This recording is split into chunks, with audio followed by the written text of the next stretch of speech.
নমস্কাৰ সকলোকে। এটা মই চুলিত দেখিছেনে ঔষধ লগাইছোঁ, তাকে ভাবিলোঁ আপোনালোকক পটককৈ কৈ যাওঁ কি কাৰণে লগাইছোঁ আৰু কি বস্তু লগাইছোঁ।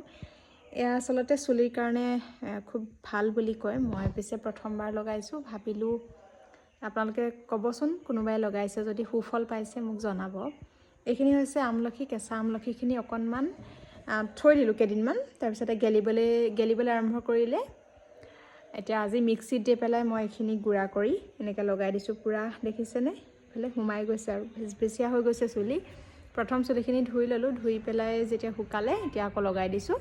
এনেকৈ লগালে চুলিবিলাক বোলে নপকে বহুতৰ মতে, আৰু চুলি গুৰিবিলাকো বোলে ভাল হয়। মই কিন্তু এই বিষয়ে নাজানো, আমলখি লগোৱা নাই যে আগত, এইবাৰ প্ৰথম লগাইছোঁ। আপোনালোকে যদি সুফল পাইছে ক'বচোন, আৰু যদি বিচাৰে লগাব পাৰে। মই এতিয়ালৈকে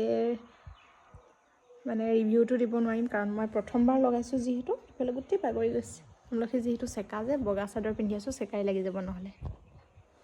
লগাব পাৰি দেই কিন্তু এটা মই ভাল পাইছোঁ, ইমান ঠাণ্ডা হৈ গৈছে নহয়, বহুত ঠাণ্ডা হৈ গৈছে একদম মূৰটো ভাল লাগিছে। মোৰ এনেও মূৰ বিষ আছে যে, এনেকৈ ঠাণ্ডা পালে ভাল লাগি যায়। বেলেগ চুলি একো হেৰি নহ'লেও মূৰটো পাতল লাগি থাকিলেই হ'ল আৰু ভাল লাগি থাকিলেই হ'ল।